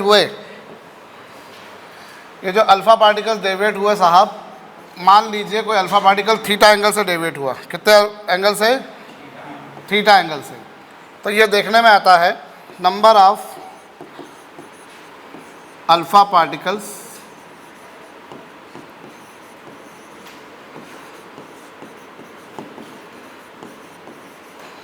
deviated bye angle theta. जो थीटा एंगल से डेविएट हुए उनकी संख्या क्या होती है? 1/sin⁴ θ/2। मतलब जितना ज़्यादा एंगल से डेविएट होंगे, नंबर ऑफ अल्फा पार्टिकल्स क्या होंगे? उतना ही कम होंगे। ज़्यादा एंगल से डेविएट होने वाले क्या होंगे? कम। और कम एंगल से डेविएट होने वाले क्या होंगे? अब जैसे ये जो गए थे और वापस लौट कर आ गए, ये कितने एंगल से डेविएट होंगे? 180। एंगल ऑफ डेविएशन कितना? ऐसे गए थे और ऐसे आ गए। एंगल ऑफ डेविएशन का मतलब मैंने बताया था फर्स्ट और लास्ट के बीच का एंगल, तो है ना भैया। तो number of alpha particles deviated bye angle theta जो है वो क्या है? इस बेसिस पर तुम्हारे पास में क्या आएगा? मान लो θ1 एंगल से डेविएट होने वाले, θ1 एंगल से डेविएट होने वाले हैं n1, और θ2 एंगल से डेविएट होने वाले कितने हैं?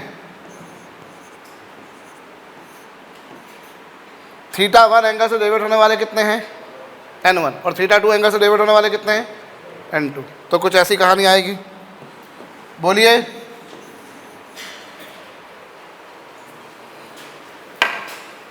डन, लिखो।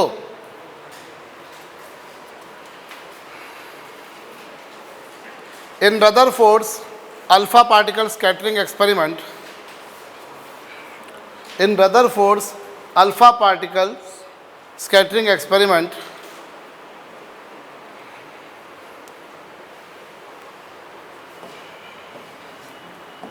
in Rutherford alpha particle scattering experiment, 3.2 into 10 to the power 5 alpha particles are scattered by. In Rutherford's alpha particle scattering experiment, 3.2 into 10 to the power 5 alpha particles are deviated by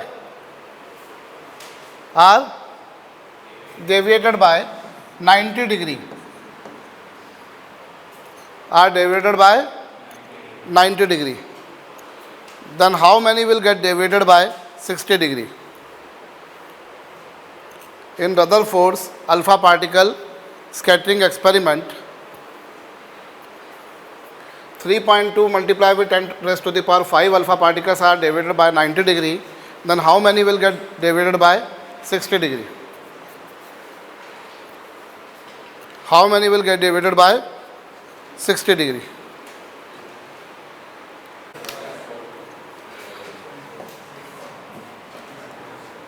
तो formula क्या है? n1 upon n2 is equals to क्या? Sine theta 2 upon 2 sine theta 1 upon 2 और उसकी power कितनी? ये क्या है?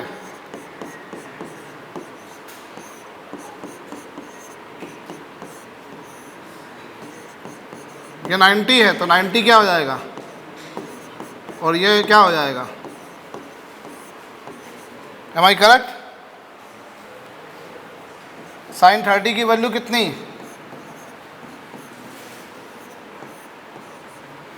इसको सिंप्लीफाई करेंगे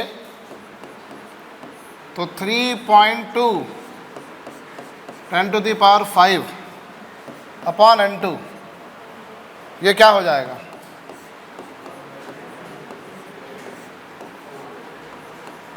ये 1/4 आ जाएगा आंसर। M I correct? क्योंकि 1/2 √2 का रूट की पावर 4 क्या हो जाएगा? 2 का स्क्वायर हो जाएगा। √2 को 4 बार मल्टीप्लाई करा, बोलो ना, तो क्या हो जाएगा?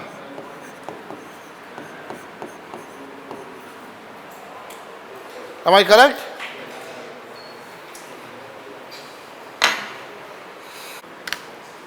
कर लिया?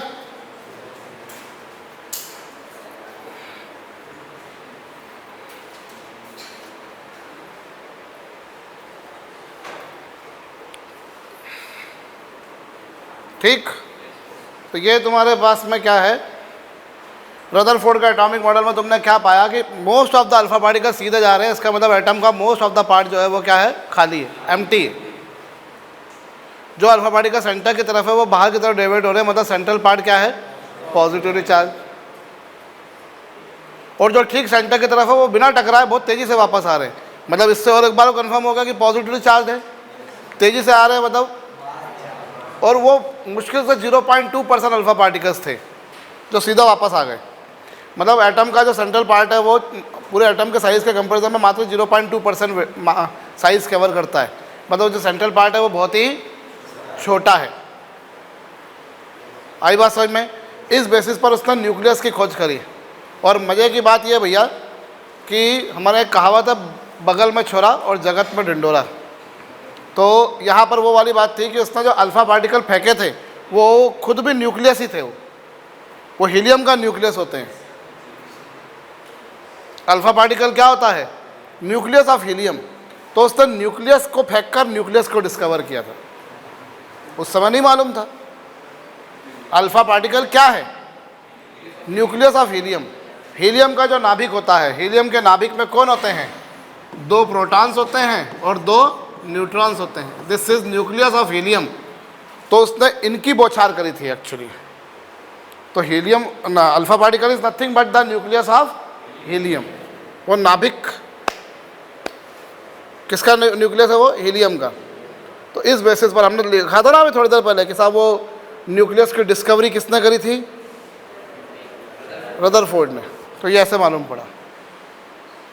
ठीक है भैया। तो उसने बताया कि एटम का जो न्यूक्लियस है उसमें प्रोटॉन्स और न्यूट्रॉन्स हैं। इस मॉडल के बेसिस पर उसने बताया कि जो एटम का न्यूक्लियस है उसमें कौन है, उसमें कौन है और उसके चारों ओर कौन घूम रहा है, उसके चारों ओर कौन घूम रहा है, इलेक्ट्रॉन। उसके चारों ओर कौन घूम रहा है, इलेक्ट्रॉन। सेंट्रल पार्ट पर है प्रोटॉन्स और न्यूट्रॉन्स। सेंट्रल पार्ट पर कौन है और उसके चारों ओर कौन घूम रहे हैं। जो थॉमसन बोल रहा था कि इलेक्ट्रॉन बिखरे पड़े हैं, तो रदरफोर्ड ने बोला नहीं, गलत बोल रहा है वो, इलेक्ट्रॉन्स उसमें बिखरे नहीं पड़े हुए, इलेक्ट्रॉन्स तो revolving around the nucleus. Electron nucleus के चारों ओर घूम रहे हैं। ये रदरफोर्ड के मॉडल से कॉन्क्लूड हुआ था। से बोलो।